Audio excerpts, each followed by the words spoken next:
Untuk mendukung tutorial komputer, kalian bisa mengklik subscribe. Halo, selamat datang di tutorial komputer.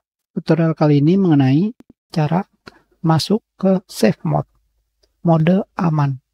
Untuk pergi ke safe mode, kalian bisa pergi ke start menu, setting, update and recovery, dan advanced startup. Kalian pilih troubleshoot, advance.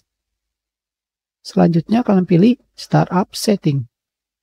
Di sini kalian akan menemukan enable safe mode.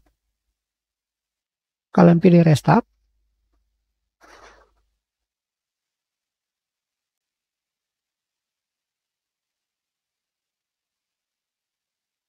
Selanjutnya kalian pilih tekan tombol nomor 4.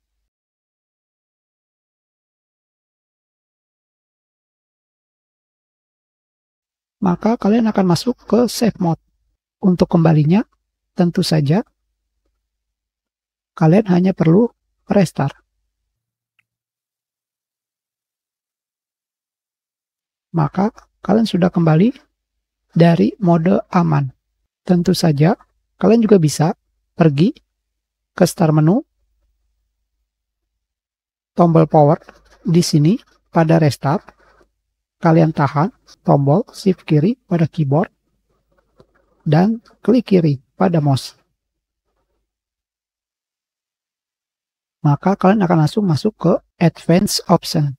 Kita sudahi, terima kasih.